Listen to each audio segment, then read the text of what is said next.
us what artificial intelligence possesses? AI, artificial intelligence, is a application or software that it's programmed to give you or assist you in daily. Let's clap for her. Artificial intelligence is a scenario where your computer is behaving intelligently like a human being. So when a machine is behaving like a human being, it means that's what artificial intelligence. In today's rapidly evolving digital landscape, artificial intelligence is no longer confined to the realms of science fiction or technical fields. It has permeated almost every industry, including the creative arts, offering new tools and possibilities that were unimaginable just a few years ago. AI is not just a tool for automation, but a powerful catalyst for creativity, helping artists, writers, designers, and musicians push the boundaries of their work.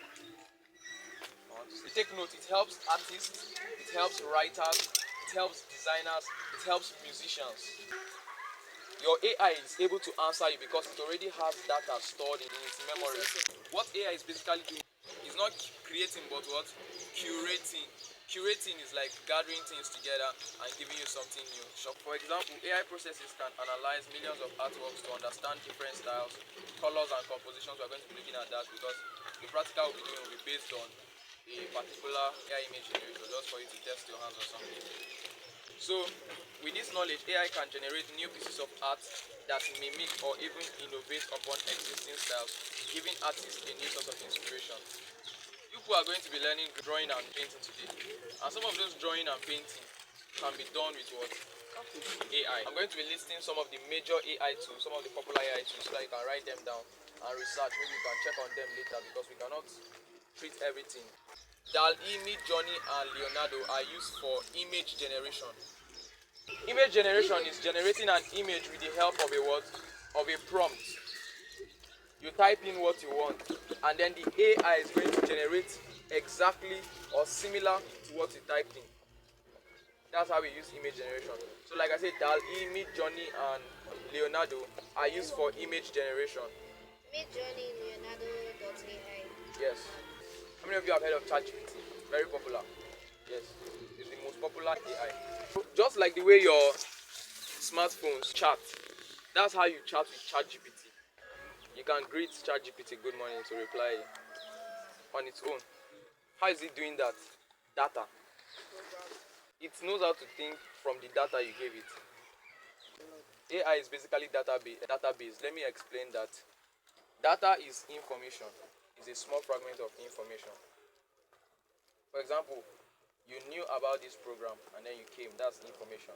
So a small part of that information is called data, the smallest unit of information. Now, how AI works is that there is a lot of database. In a place where you store a lot of data, it's called what? A database. You store a lot of data, A, B, C, D, E, F, G, H. So the reason why you can tell AI, ChatGPT now on your phone, please, what is the 26th alphabet? It will just tell you Z. It already has a database where the 26th alphabet is involved or is inside as C. So it will tell you Z. If you ask it, what's the 5th alphabet? It will tell you E. I'm saying all these things from what? My head, because I have the data, I have it in my head. That's exactly how AI behaves. That's why it seems like it is an intelligent human being. But how come ChatGPT? A picture of the alphabet will show you. So is it programmed? It's not programmed. It has data about family. It knows what family means. It knows how to come together and mix things up and bring out. So let's not go too deep, but that's just to explain how AI works. We have Grammarly and ChatGPT. These are for what? Writers. In case you want to come up with a post, you want to write something but you don't know what to write. Some people used to use it for birthday post. They will just go to ChatGPT and say, please give me a birthday post, and it will just come up with something for them. Use that your ability to think to now do more research with AI because of its vast availability of what? Data. 3ML is a website actually that uses AI to create video content from a simple prompt. If you want to make a video now, for those that will become film producers later, you can use AI to actually write a prompt. You've thought of it, you've played the story in your head, you just type it out for the AI and it will make it into a video. Combine images, combine pictures, combine videos. What used to take time for people to do, come and act this part, come and act this part, they will just gather cartoons and before you know it, tada, you have your video. So that's what Runway ML is used for. There are other platforms too for such video creation.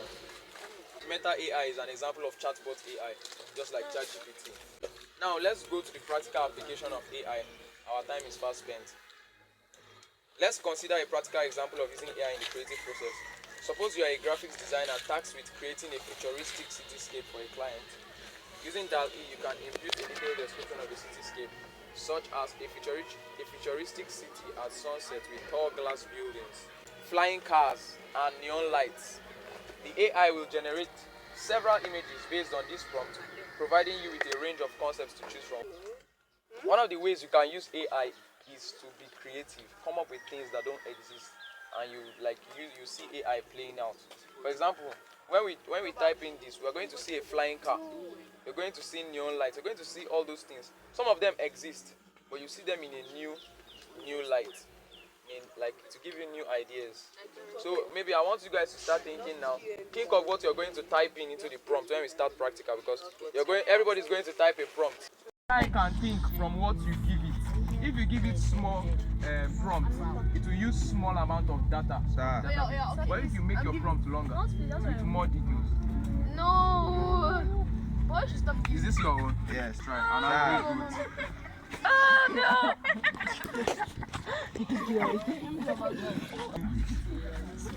A dark skinned girl. That's it.